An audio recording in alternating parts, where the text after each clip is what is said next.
Y como, como cada clase vamos a iniciar con una oración y en esta ocasión la voy a iniciar yo. Entonces cerramos nuestros ojos y oremos. Señor amado, delante de tu presencia, Señor, venimos agradeciéndote, Padre, porque tú eres bueno, Señor, y porque eres misericordioso, Padre. Porque, Señor, nos has permitido poder estar en esta clase, Señor, aprendiendo más de ti, más de tu palabra, Señor, y todo lo que tiene que ver y está relacionado en cuanto a teología del culto, Señor. Gracias te damos, Señor, porque tu amor y tu misericordia son infinitos, Señor, para poder alumbrarnos, Señor, a la luz de tu palabra, Padre, en el conocimiento, Señor, de tu palabra, porque, Señor, eres tan sabio, Señor, y eres tan majestuoso, Señor, que tú das el espíritu de inteligencia y de sabiduría, Señor amado. Es por eso que hoy te pedimos, Espíritu Santo, que seas tú acompañándonos en esta clase de tal forma que podamos, Señor, comprender, Señor, y asimismo también que tu palabra nos sea revelada, Señor, en aquello que quizás no comprendíamos o no comprendemos a cabalidad, a fin de que podamos llevar tu palabra, Señor, de la mejor forma posible. Todo esto te lo pedimos en el nombre de Jesucristo de Nazaret. Amén. Amén. Bien. Entonces voy a compartir mi pantalla.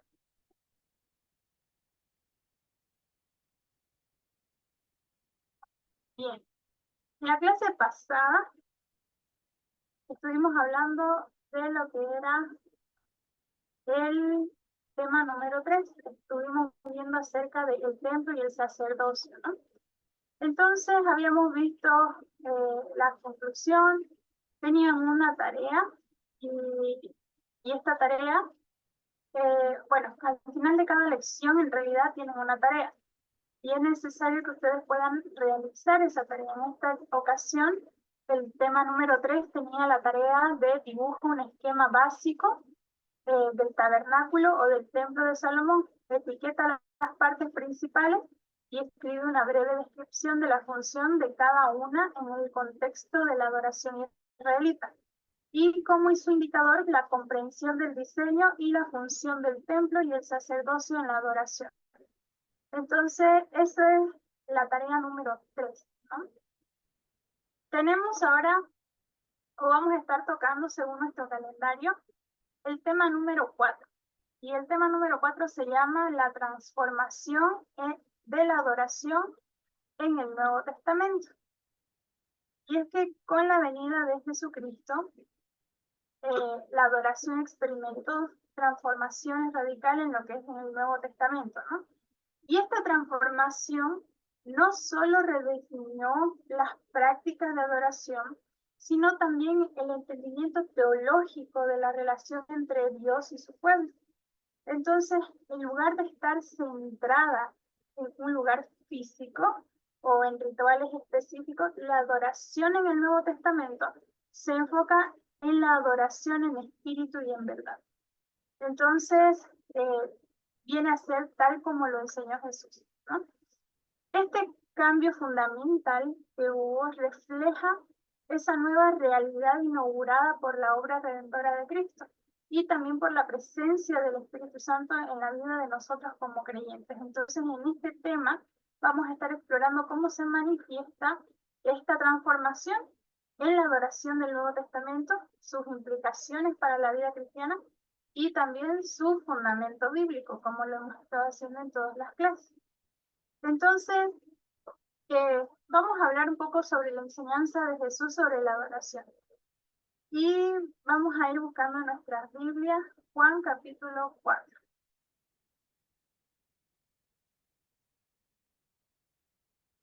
Bien, entonces, igual lo voy a compartir aquí para que podamos tenerlo.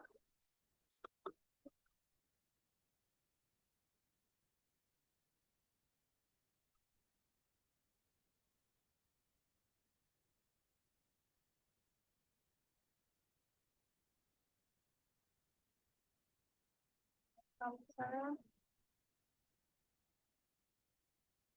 Juan capítulo 4. Bien, voy a volver a compartir.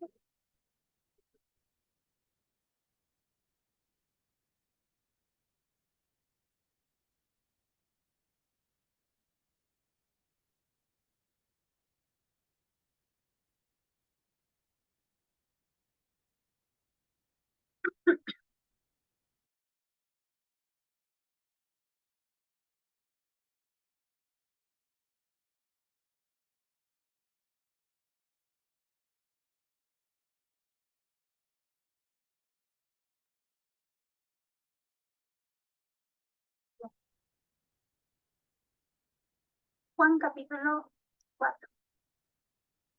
¿Por qué vamos a estar viendo esto?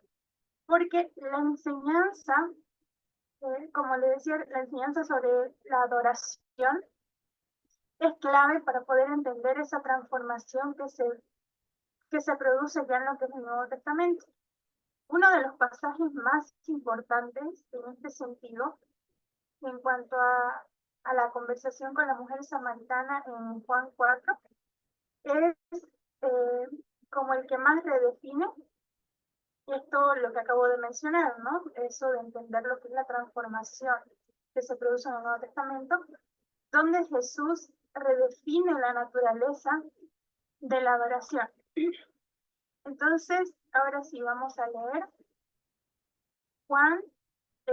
Juan es relativamente largo, pero vamos a estar leyendo un poco. ¿Dónde está?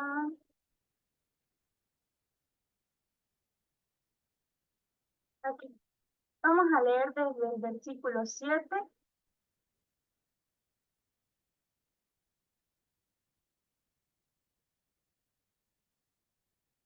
hasta,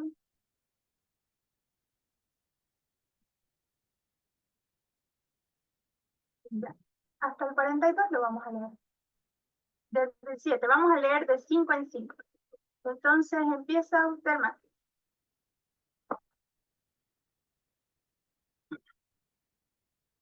Ya. Del 4, del 1 al 5 leo, ¿no? De 5 en 5 empieza desde el 7. Ya, del 7.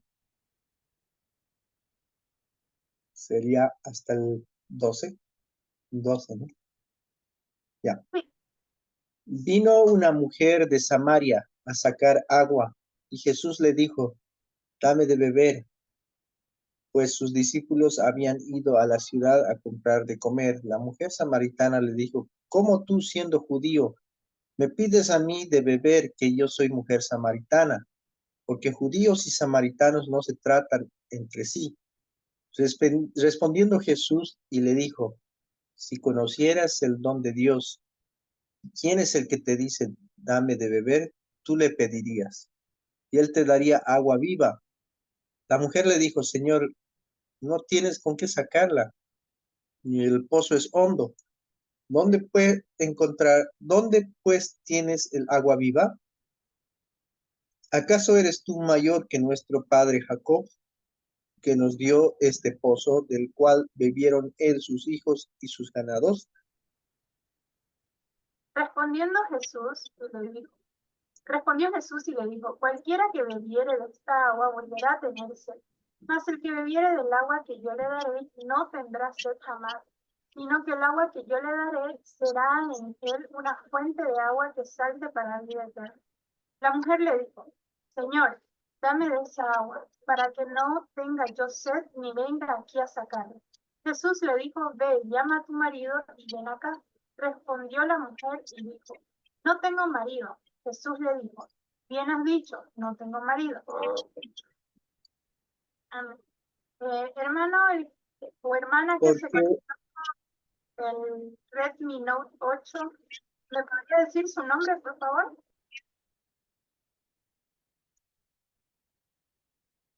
Soy la hermana Felipa. Ya, amén. Hermana Felipa, está Pastora Celeste, no, mi mamá no creo que pasa clases, que está un poco delicada, su hija te va a pasar clases, seminarios, no sé si podría aceptar si yo paso clases. ya igual lo voy a hablar eso con el pastor Douglas para ver si está permitido, ¿sabes? De todos modos, si usted gusta, puede quedarse escuchando, pero igual sería bueno que le pueda decir al pastor Douglas que no va a poder pasar las clases.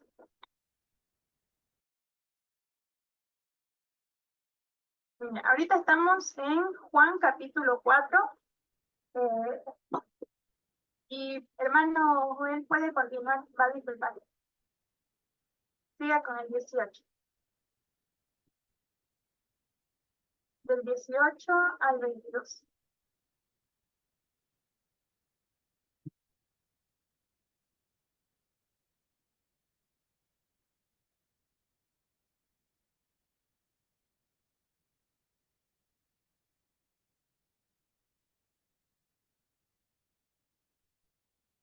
Hermano Joel.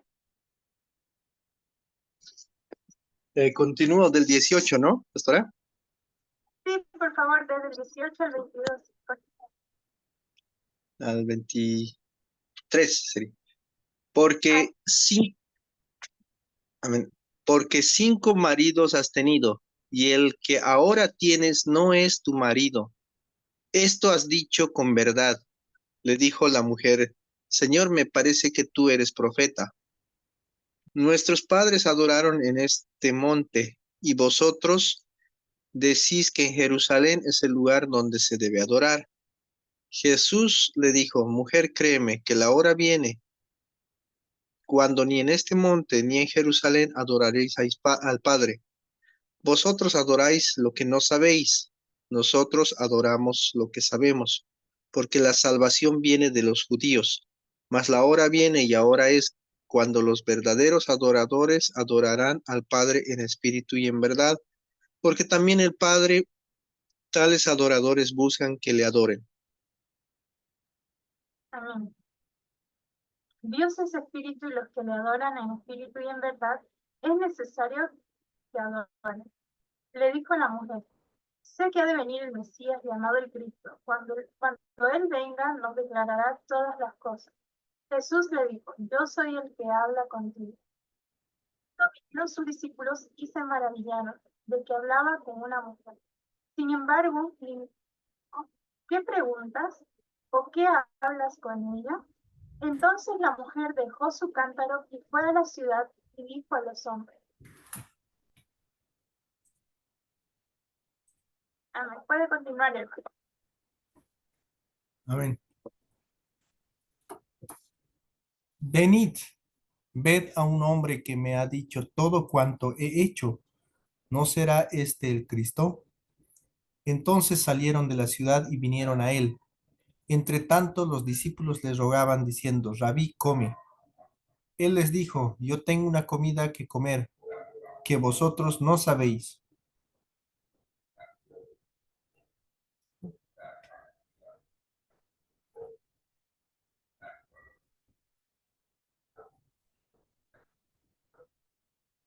¿Continúo? Hola. Ay, perdón, estaba hablando con el micrófono apagado. Disculpa. Entonces los discípulos decían unos a otros, ¿le habrá traído a alguien de comer? Jesús les dijo, mi comida es que haga la voluntad del que me envió y que acabe su obra. ¿No decís vosotros, aún falta 4 meses para que llegue la siega? He aquí os digo, alzad vuestros ojos y mirad los campos, porque ya están blancos para la siega. Y el que ciega recibe salario y recoge fruto para vida eterna, para que el que siembra goce juntamente con el que ciega. Porque en esto es verdadero el dicho. Uno es el que siembra y otro es el que ciega. Amén. Pueden continuar, hermano. Yo sí. Amén. Yo os he enviado a seguir lo que vosotros no labrasteis. Otros labraron, y vosotros habéis entrado en sus labores. Y muchos de los samaritanos de aquella ciudad creyeron en él por la palabra de la mujer, que daba testimonio diciendo, me dijo todo lo que he hecho. Entonces vinieron los samaritanos a él y le rogaron que se quedase con ellos, y se quedó allí 2 días. Y creyeron muchos, más por la palabra de él. Y decían a la mujer, ya no creeremos solamente por tu dicho, porque nosotros mismos hemos oído y sabemos que verdaderamente este es el Salvador del mundo, el Cristo. Amén. Amén. Entonces, en este versículo vemos, ¿no? Especialmente en el 23, mas la hora viene y ahora es cuando los verdaderos adoradores adorarán al Padre en espíritu y en verdad, porque también el Padre, tales adoradores, busca que le adoren. Entonces, volviendo aquí, nos vamos a centrar en lo que es Juan capítulo 4, en lo que hace referencia a Jesús, adoración en espíritu y en verdad, ¿no? Y esto lo acabamos de leer desde el versículo 21 al 24. Jesús le dice, ¿no?, a la mujer samaritana, mujer, créeme que la hora viene cuando ni este monte ni en Jerusalén adoraréis al Padre. Vosotros adoráis lo que no sabéis. Nosotros adoramos lo que sabemos. Porque la salvación viene de los judíos, mas la hora viene y ahora es cuando los adoradores, verdaderos adoradores, adorarán al Padre en espíritu y en verdad. Porque también el Padre, tales adoradores, busca que le adoren. Dios es espíritu, los que le adoran en espíritu y en verdad es necesario que adoren. Entonces, en este pasaje vemos que se marca un cambio radical en cuanto a lo que es la concepción de la adoración, ¿no? Jesús viene aquí a señalar que la adoración ya no va a estar centrada como en lugares específicos, como en el monte Gerizim o el templo de Jerusalén, sino que estará caracterizada por ser en espíritu y en verdad. Entonces, adorar en espíritu significa que la adoración debe surgir del corazón, debe surgir del alma y debe estar dirigida por el Espíritu Santo, en lugar de depender quizás de lo que son rituales externos, ¿no? Entonces, adorar en verdad implica que la adoración debe estar basada en una revelación de Dios en Cristo y también en lo que es la fidelidad a su palabra. Entonces, tenemos aquí la nueva naturaleza del templo, la nueva naturaleza del templo. Entonces, Jesús también aquí en Juan, en el capítulo 2, versículo 19 al 21, transformó el entendimiento del templo, ¿no? Que era el centro de la adoración judía. ¿Y cómo es que la transformó? Diciendo, destruid este templo y en 3 días lo levantaré. Dijeron luego los judíos, en 46 años fue edificado este templo, y tú en 3 días lo levantarás. Mas él hablaba del templo de su cuerpo. Aquí Jesús, en este versículo, se presenta a sí mismo como ese nuevo templo, entonces, como la morada de Dios en la tierra.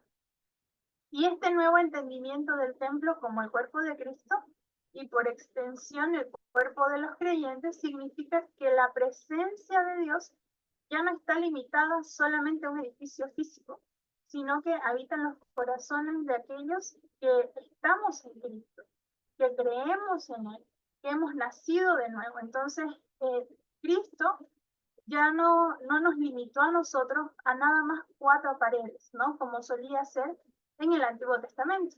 Entonces, él mismo ya en estos versículos se fue presentando como ese nuevo templo en cuanto a su cuerpo. Entonces, vamos a hablar un poquito de lo que es la adoración en la iglesia primitiva. Y es que la iglesia primitiva adoptó rápidamente lo que es el nuevo entendimiento de la adoración, ¿no? Enfocándose en la enseñanza de los apóstoles, la comunión, la oración, la celebración de la Cena del Señor como los elementos centrales del culto. Incluso podemos ver que la iglesia primitiva comenzó a hacer cultos en las casas, ¿no? Que estaban fuera de las sinagogas. Entonces, habían reuniones en casa y en otros lugares, pero ya no estaba, como se dice, sujeto a nada más las sinagogas, que era donde se leía antiguamente la palabra, o estaba rígidamente y estrictamente como determinado que así tenía que ser. Entonces, por ejemplo, tenemos aquí la reunión en casa, ¿no? Y es que en lugar de reunirse en un templo o en lugares especialmente dedicados, los primeros cristianos, nuestros hermanos en la iglesia primitiva, ellos a menudo, como les mencionaba hace un momento, se congregaban en casas para adorar a Dios juntos. Y esto nos los habla Hechos capítulo 2, versículo 46 al 47. Me gustaría que lo pueda leer, hermano, por favor. Hechos capítulo 2, versículo 46 al 47.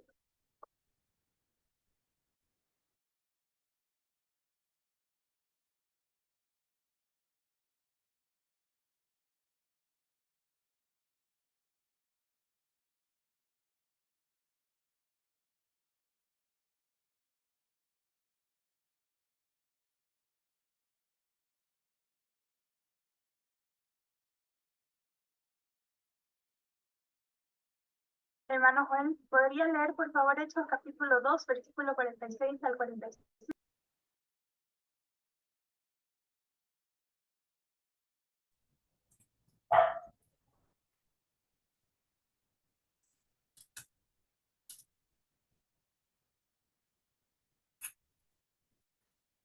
Amén. Hechos 2, 46, 47 dice, y perseverando unánimes cada día en el templo, y partiendo el pan en las casas, comían juntos con alegría y sencillez de corazón, y alabando a Dios y teniendo favor con todo el pueblo, y el Señor añadía cada día a la iglesia los que habían de ser salvos.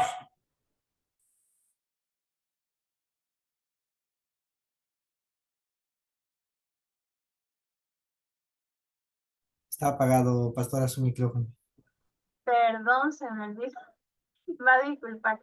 Bueno, en cuanto a Hechos capítulo 2, versículo 46 al 47, este pasaje explícitamente se destaca la adoración cristiana, pero que no estaba confinada ya como a un lugar sagrado específico, ¿no? Sino que se realizaba en cualquier lugar donde los creyentes se reunieran en el nombre de Jesús. Entonces ya no estaba, como les decía hace un momento, confinado a solamente 4 paredes, sino que podían hacerlo en cualquier lugar. Entonces, luego vemos lo que es la oración y la comunión. La oración y la comunión eran también parte de elementos fundamentales en la adoración de la iglesia primitiva. Entonces, vemos aquí en Hechos capítulo 2, versículo 42, dice, y perseveraban en la doctrina de los apóstoles, en la comunión unos con otros, en el partimiento del pan y en las oraciones. Entonces la oración no solo era un acto de adoración, sino también un medio para buscar la dirección y el poder, obviamente, del Espíritu Santo. Entonces la comunión, que incluía el partimiento del pan o la cena del Señor, básicamente era una forma de recordar la obra de Cristo y también de poder mantener esa unidad del cuerpo de Cristo. Trataban por eso de mantenerse de forma unánime. Por eso nosotros conocemos hoy en día, cuando leemos el Nuevo Testamento, nos damos cuenta que la antigua iglesia o la iglesia primitiva era muy unida, ¿no? Tenía esa unanimidad, tenían ese mismo espíritu, compartían ese mismo fervor. Algo que lastimosamente querramos verlo así o no, hoy en día no está tan presente. Incluso la oración y la comunión es algo que hasta en las mismas iglesias se ha perdido. Sí, me acuerdo que mi realidad en Santa Cruz, a comparación de cuando yo llegué acá a Pando, que es donde estoy ahorita viviendo, me acuerdo que en mi iglesia se le daba más énfasis a la palabra y a la confraternización, ¿no? Incluso más que la oración. Y las oraciones no llegaban a ser de no más de 1 o 2 minutos. Eran súper cortitas. Y para los momentos o reuniones de oración, la mayoría no iban, ¿no? Siempre iban como las más viejitas. No habían jóvenes como tal. Y me acuerdo que fue mi realidad totalmente diferente cuando llegué acá a Pando y me encontré con las asambleas, ¿no? Yo ya había estado en el 2015 como en una asamblea, Asamblea de Dios Boliviana, y tienen una doctrina pentecostal bien reservada, ¿no? Entonces, son muy reservados y muy recelosos en cuanto a su doctrina. La reservan tanto que por lo menos aquí en Pando se ve tan patente que ellos no permiten que entre ni un poquito de modernismo en la iglesia.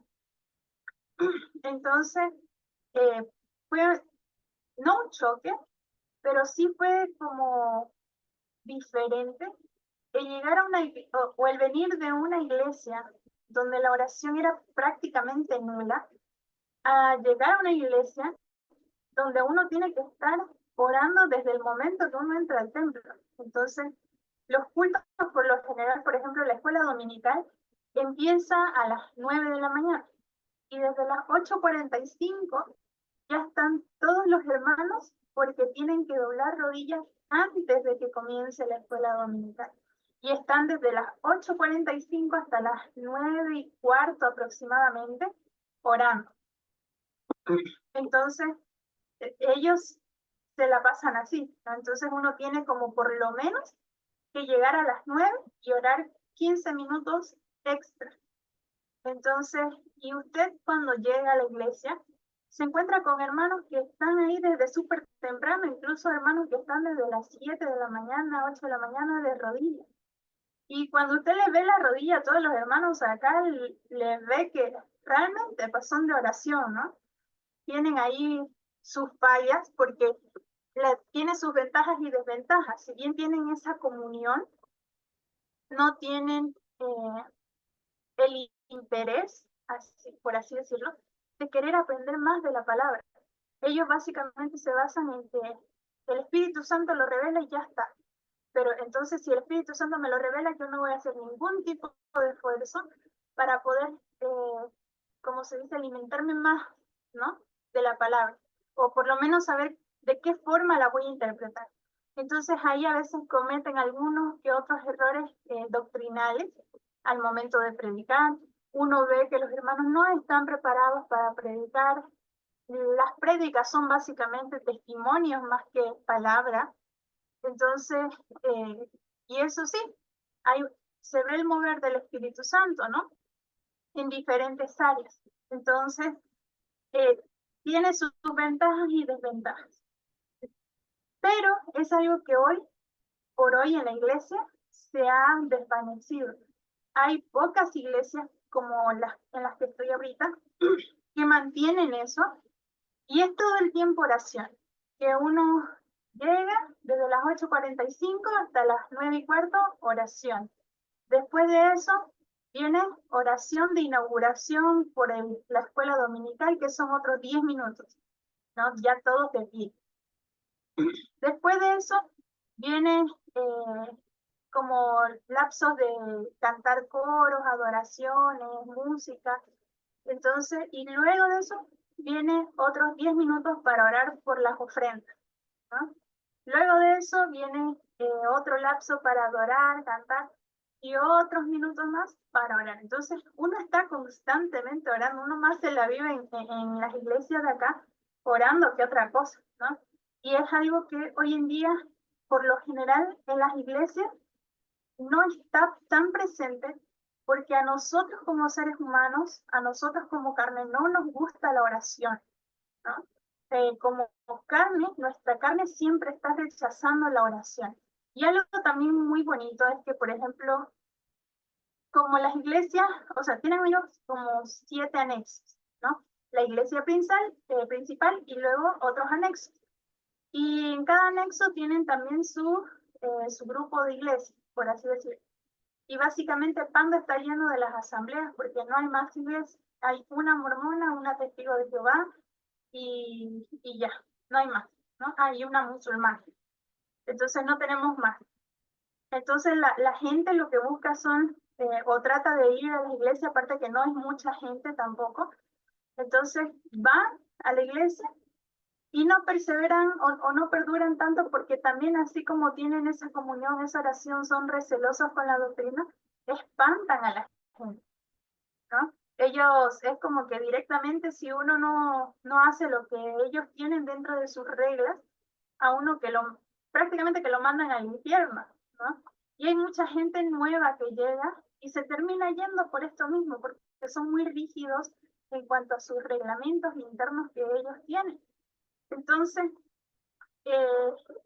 pero todo esto es algo que debería estar reflejado hoy en día, la oración y la comunión, es algo que debería estar reflejado hoy en día en muchas iglesias, sin embargo no lo está. Entonces, ni siquiera podemos decir muchas veces que un culto o en cada culto se tiene una hora de oración, ¿no? Es lamentable, pero si juntamos todos los lapsos de oración que hacemos aún durante la iglesia, vamos a darnos cuenta de que no llega ni a 30 minutos, ni a 15 a veces, ¿no? Excepto ya cuando se alarga lo que son las ministraciones al final. No sé si en sus iglesias se pide que la gente pase hacia adelante y se hace una ministración especial. Entonces, a veces Eso, dependiendo de cada iglesia, dura de 5 minutos, 10 minutos, pero no más de eso. Y la gente ya está así como con el pie ahí queriendo salir porque ya está cansado de estar parado, porque ya está cansado de estar orando y quiere irse a su casa, ¿no? Entonces, tenemos esta deficiencia dentro de la iglesia, algo que en la iglesia primitiva estaba muy patente y era una forma de adoración que, si bien pudiese ser hoy también para nosotros, lastimosamente es algo que no estamos poniendo en práctica. Entonces, también tenemos aquí el papel de la palabra de Dios. La enseñanza de la palabra de Dios también era central en la adoración en la iglesia primitiva. Y Pablo exhorta en Colosenses, ¿no? Capítulo 3, versículo 16, exhorta en Colosenses a los colosenses de la siguiente forma: la palabra de Cristo mora en abundancia en vosotros, enseñándoos y exhortándoos unos a otros con toda sabiduría, cantando con gracia en vuestros corazones al Señor, con salmos e himnos y cánticos espirituales. Entonces, aquí la enseñanza de la palabra y la adoración a través de la música están estrechamente vinculadas, reflejando la importancia de la doctrina y la exhortación en la vida de la comunidad cristiana. Y cuando estamos hablando aquí de la importancia tanto de la doctrina como de la exhortación, estamos hablando de que una sin otra prácticamente que no va compaginada. Y lo digo porque, por ejemplo, acá en Pando la realidad es que las prédicas son más de exhortación que otra cosa. No hay un adoctrinamiento. Incluso algunos tienen unas doctrinas ahí que media erradas sí están, si lo vemos a la luz de la palabra, pero ellos están totalmente convencidos de que es así. Entonces puede venir cualquier persona y se las puede charlar porque no leen mucho la palabra, no se empapan de adoctrinarse con la palabra, escudriñarla, la leen, pero no la escudriñan. Entonces, y esa también es una realidad que tenemos en las iglesias. Por eso yo digo, ¿por qué hay cristianos que se convierten para ser musulmanes? Justamente porque no adoraron a Dios a través de la palabra. No se adentraron, no tuvieron en abundancia la palabra de Cristo, no le enseñaron o no empezó a enseñar lo que aprendían, ¿no? Entonces, todos estos factores hacen de que la persona no tenga una base lo suficientemente sólida como para no errar doctrinalmente, ¿no? Por ejemplo, he conocido cristianos que se han ido y se han convertido en musulmanes y después están diciendo, no, es que para mí es Jesús nada más un profeta. Entonces, yo digo, ¿cuán deficiente tuvo que haber sido la palabra o cuántas veces no la leyó como para que esa base no sea sólida, ¿no? Ahí clarito vemos que nada más son débiles espirituales, o que eran débiles espirituales y que no tuvieron esa base porque simplemente no leyeron la palabra. Entonces, por eso es que el papel de la palabra de Dios es crucial en la vida de los cristianos. Y hoy en día se usa bien, se usa mal, y es necesario que nosotros podamos aprenderla, leerla, escudriñarla, para que a través de este acto también estemos adorando a Dios, le estemos ofreciendo esa adoración a Dios, teniendo nosotros ese conocimiento, ¿no? Entonces, también tenemos la adoración y la conducta cristiana. En el Nuevo Testamento, básicamente la adoración está inseparablemente unida a lo que es la conducta del creyente. Y la verdadera adoración no es simplemente una cuestión de asistir a reuniones o participar en rituales, sino que se refleja en la vida diaria del cristiano. Este énfasis en la conducta y en la ética cristiana viene a ser un aspecto crucial de la adoración en el Nuevo Testamento. Y aquí tenemos nosotros un versículo que me gustaría que lo lea hermano Joel. Primera de Corintios, capítulo 6, versículo 19 al 20. Vamos a estar hablando del cuerpo como el templo del Espíritu Santo. Primera de Corintios, capítulo 6, versículo 19 al 20.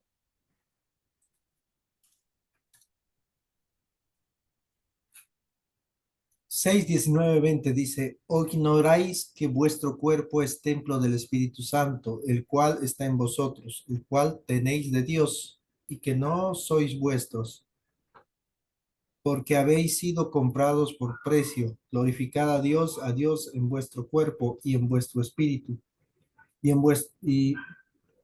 los cuales son de Dios.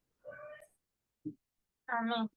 Entonces, aquí en este versículo de 1 Corintios, capítulo 6, 19 al 20, Pablo enseña que nosotros como creyentes, cada uno de nosotros, es un templo viviente, ¿no? Somos unos templos vivientes, habitados por el Espíritu Santo, y que básicamente la adoración se expresa por medio de la santidad y la pureza de la vida que nosotros llevamos día a día, ¿no? Entonces, la vida diaria, incluyendo nuestras decisiones, nuestras acciones, es parte integral de esa adoración. Y siempre digo yo, o siempre les digo a mis estudiantes, ¿para quién usted está viviendo? ¿Está viviendo para cumplir sus sueños o está viviendo para cumplir los sueños de Dios? Porque si es para cumplir los sueños de Dios, entonces deberíamos estar constantemente preguntándonos en nuestras decisiones qué es lo que Jesús haría o hacia dónde esta decisión me va a acercar hacia ese sueño de Dios, para cumplir los sueños de Dios. Si somos cristianos, aceptamos a Cristo, entonces aceptamos el ya no vivo yo, más Cristo vive en mí. Por ende, nos hacemos acreedores y poseedores de esta palabra, de que somos ese templo viviente, ¿no? Que estamos habitados por el Espíritu Santo y que la adoración la vamos a expresar en esa santidad que guardamos, en esa pureza de vida que guardamos, en nuestra vida diaria, actuando de tal forma, y también en nuestras decisiones y en nuestras acciones. Todas nuestras decisiones y acciones deben estar bajo las decisiones bíblicas o bajo las decisiones que Dios nos revele en su momento que debemos tomar. No necesariamente tiene que ser algo que nosotros estemos queriendo. ¿Por qué?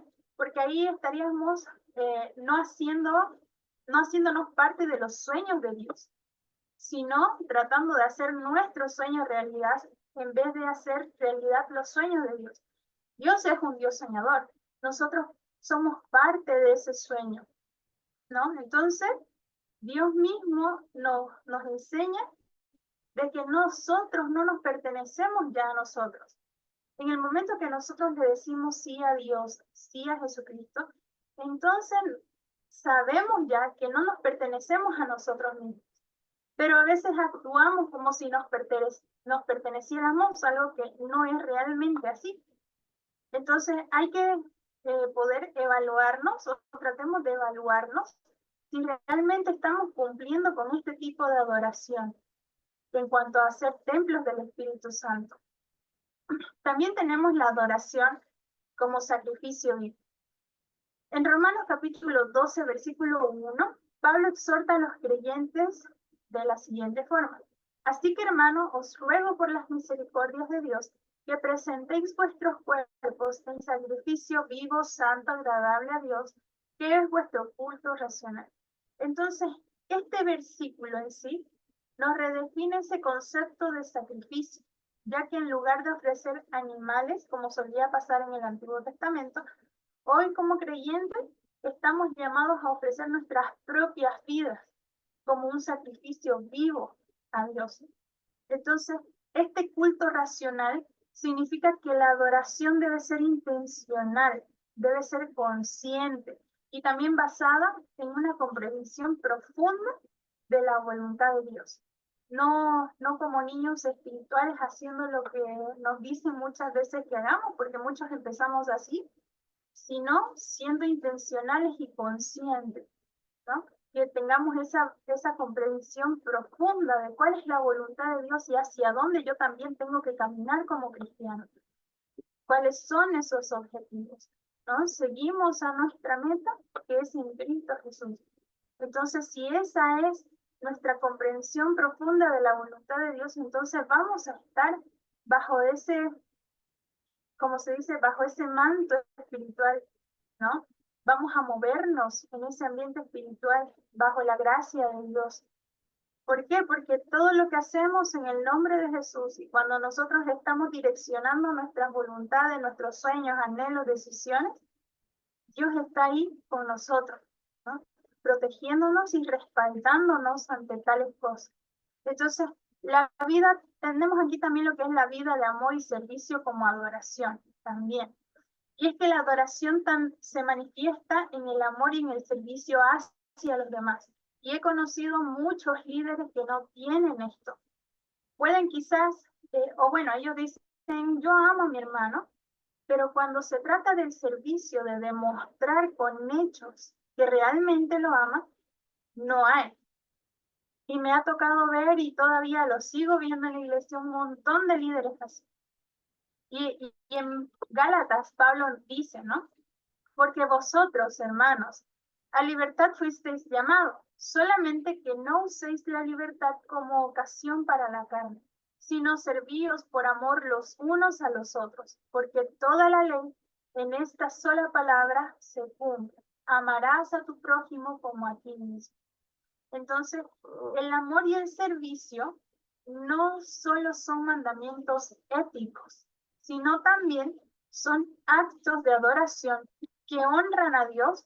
Al servir a los demás, también nosotros reflejamos el carácter de Cristo y demostramos también esa devoción hacia Dios.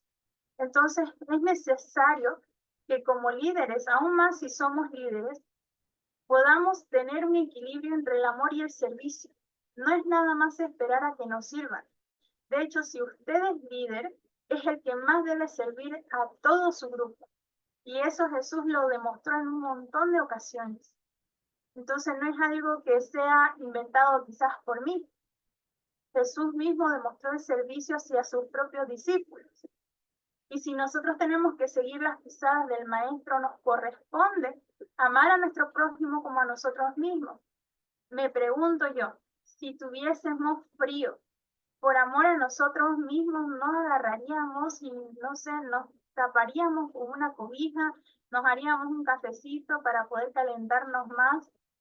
Yo creo que sí, pero es algo que no somos capaces muchas veces de hacer por nuestro prójimo. Entonces, si usted está teniendo ahí algún error en cuanto al servicio, corríjalo, porque de lo contrario ese sacrificio o ese servicio que usted está haciendo no va a ser una adoración completa.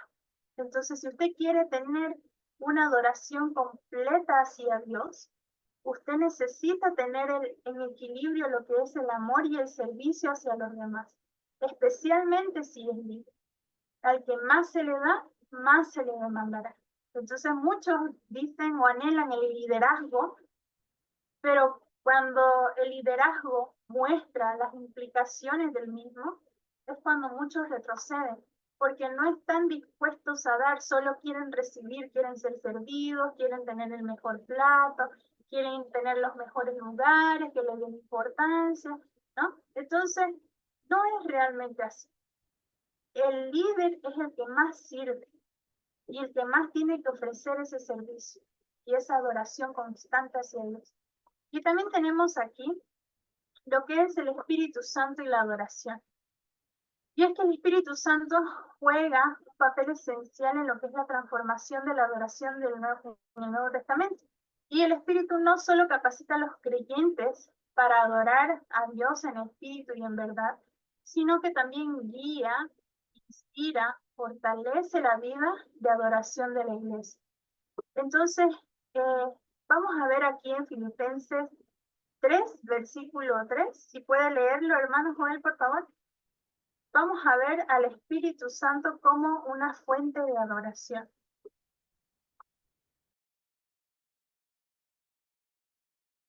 En Filipenses 3, versículo 3.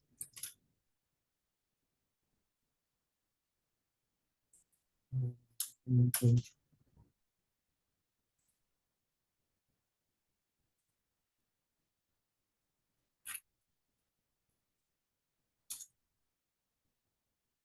Ya, Filipenses 3, versículo 3. Porque nosotros somos la circuncisión, los que en espíritu servimos a Dios y nos gloriamos en Cristo Jesús, no teniendo confianza en la carne. Amén. Entonces, básicamente, aquí Pablo describe a los cristianos como aquellos que viven, ¿no? O que en espíritu sirven a Dios y que se glorían en Cristo Jesús, no teniendo confianza en la carne. Entonces, el Espíritu Santo viene a ser aquí la fuente de la verdadera adoración, moviendo esos corazones de nosotros como creyentes a fin de que podamos glorificar a Dios y reconocer también a Cristo como Señor. Entonces, esta adoración del Espíritu está dirigida por el Espíritu Santo y es diferente a la adoración externa y ritualística, ¿no? Ya que proviene de un corazón transformado, una mente renovada. Entonces, si no hay eso, no hay, por ende, también adoración. Entonces, ¿en qué áreas la adoración que le hemos estado ofreciendo a Dios ha sido un tanto deficiente? Que podamos hacernos esa autoevaluación antes de poder enseñar todos estos temas. Entonces, ¿estamos realmente adorando a Dios? Porque adorar a Dios no es nada más ir a la iglesia, levantar las manos, cerrar los ojos, que se salga un poquito la lagrimita, ¿no? Sino que el adorar a Dios va con algo mucho más profundo y es adorar en muchas áreas. Entonces, si no estamos teniendo esa adoración genuina, ¿qué es lo que está pasando con nosotros? Y tenemos aquí también lo que es la guía del Espíritu en la adoración comunitaria. El Espíritu Santo también guía esa adoración comunitaria, impartiendo los dones a los creyentes para la edificación mutua de las congregaciones o de nuestra comunidad o nuestra iglesia. Entonces, en 1 Corintios, capítulo 12 al 14, Pablo discute justamente sobre esto, sobre los dones espirituales, como la profecía, las lenguas, la enseñanza, ¿no? Que deben ser usados en el contexto de la adoración comunitaria para edificar a la iglesia. Entonces, el Espíritu básicamente es quien distribuye estos dones y dirige la adoración de manera que sea ordenada y edificante. Y eso lo podemos leer, por ejemplo, en 1 Corintios, capítulo 26 al 33. Que lo vamos a buscar aquí. A ver.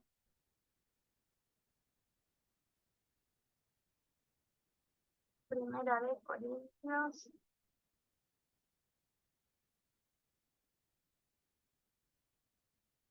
Capítulo 14. 26 al 33. Dice así. ¿Qué hay, pues, hermanos?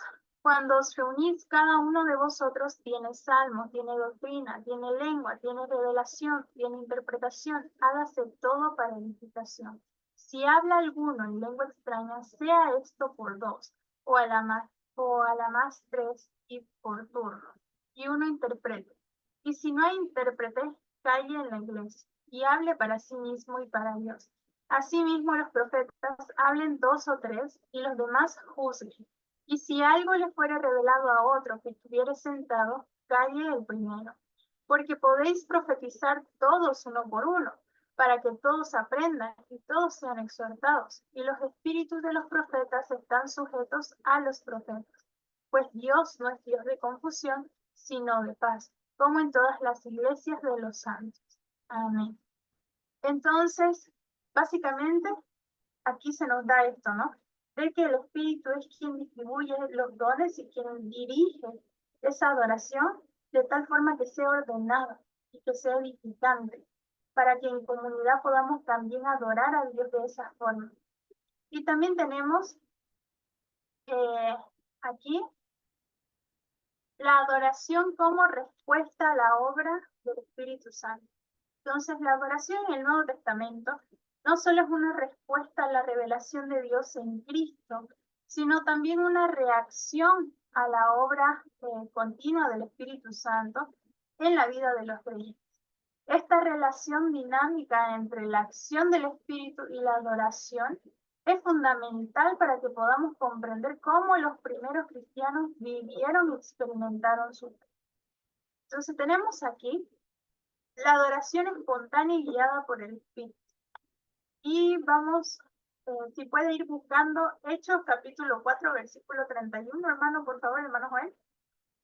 Entonces, cuando estamos hablando de la adoración espontánea que sea guiada por el Espíritu, estamos hablando de que el Espíritu Santo a menudo provoca respuestas espontáneas de adoración entre nosotros los creyentes. Por ejemplo, en el libro de Hechos, vemos cómo el Espíritu Santo movía a los apóstoles y otros creyentes a alabar a Dios en momentos de gran asombro o de intervención divina. Entonces, un claro ejemplo lo vamos a ver ahorita, o lo vamos a escuchar ahorita con el hermano Joel.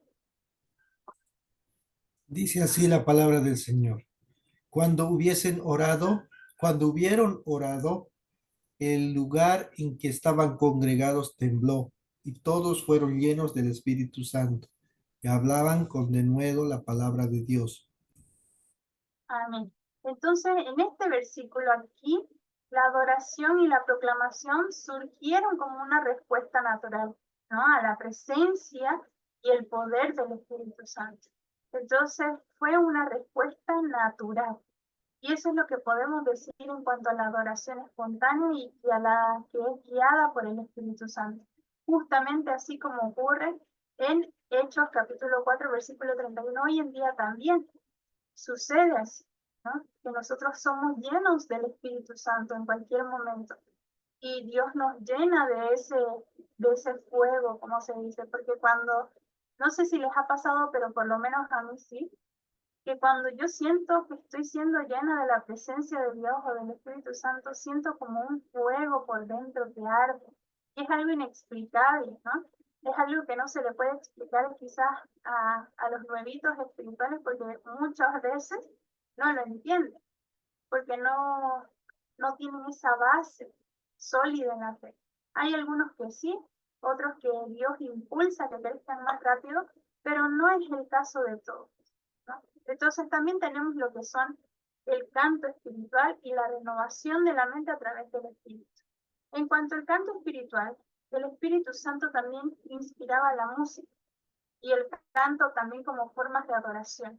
En Efesios capítulo 18, versículo 19, Pablo instruye a los creyentes a ser llenos del Espíritu, hablando entre vosotros con salmos, con himnos y cánticos espirituales, cantando y alabando al Señor en vuestros corazones. Entonces, esta expresión musical no solo era una manera de adorar a Dios, sino también un medio de edificación mutua dentro de las iglesias, ¿no? Dentro de la iglesia primitiva que era guiada por el Espíritu. Y luego tenemos lo que es la renovación de la mente a través del Espíritu. Otra dimensión de la adoración impulsada por el Espíritu Santo es la renovación de la mente, que Pablo menciona justamente en Romanos capítulo 12, versículo 12. Dice, no os conforméis a este siglo, sino transformaos por medio de la renovación de vuestro entendimiento, para que comprobéis cuál sea la buena voluntad, agradable y perfecta. Entonces, el Espíritu Santo, obrando en la mente y el corazón del creyente, siempre va a estar renovando su manera de pensar y de vivir, lo que a su vez también va a reflejar, o se va a reflejar en su vida, ¿no? En una vida llena de adoración, que siempre va a estar yendo más allá de lo que son los rituales externos y se va a manifestar de forma interna, en una transformación personal. Y ustedes saben que del corazón habla la boca, ¿no? Y aún nuestras actitudes hablan de él. Entonces, si usted tiene una mente renovada, si el Espíritu Santo renovó su manera de pensar, entonces eso debe estar reflejado en esa transformación personal que usted tiene que tener. Y como conclusión, para ya ir concluyendo, vemos lo que es la plenitud de la adoración en Cristo, ¿no?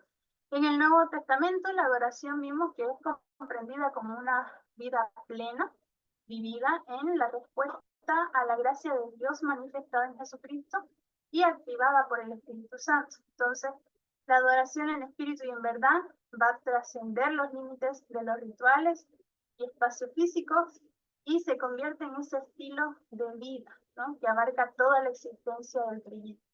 Y es en esta adoración transformadora y redimida donde nosotros como cristianos encontramos ese verdadero propósito y comunión con Dios, reflejándolo en nuestra vida, reflejando aquella gloria, ¿no? De aquel que nos salvó. Entonces, básicamente, esto es todo el tema en cuanto a el tema 4, todo lo expuesto en cuanto a adoración, de qué forma se manifestó en el Nuevo Testamento. Y como tarea número 4, tienen esto, que está en sus textos. Lea Juan, capítulo 4, versículos 19 al 24, y escriba un breve ensayo sobre cómo Jesús redefinió la adoración en su conversación con la mujer samaritana. Incluye en tu ensayo lo que significa adorar en espíritu y en verdad. Como indicador, capacidad de explicar la transformación de la adoración según las enseñanzas de Jesús. Entonces, esta ya es la tarea número 4.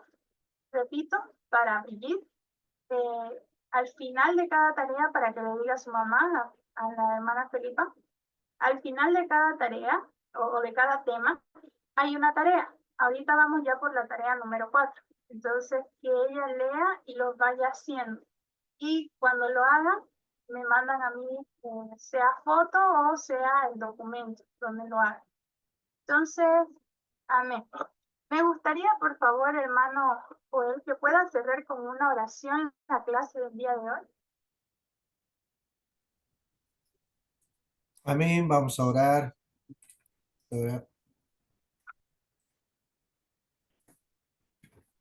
Padre, te agradecemos, Señor, por tu misericordia, por un día más de vida que nos regalas para poder aprender tu palabra, para poder entender un poco más de lo que tú estableces, de lo que tú nos enseñas, Señor. En el nombre de Jesús, te agradecemos por este tiempo que hemos tenido de capacitación. Eres bueno, Señor, y nos encomendamos siempre a ti. Gracias, Señor. Bendice la vida de Pastora, nuestra vida también. En nombre santo nos despedimos de este lugar. Amén. Amén. Bueno, mis hermanos, que el Señor los bendiga. Nos vamos a estar viendo la siguiente clase. Que tengan una excelente semana y que sea muy bendecidos. Bendiciones, mis hermanos. Chao, chao, chao, Pastora.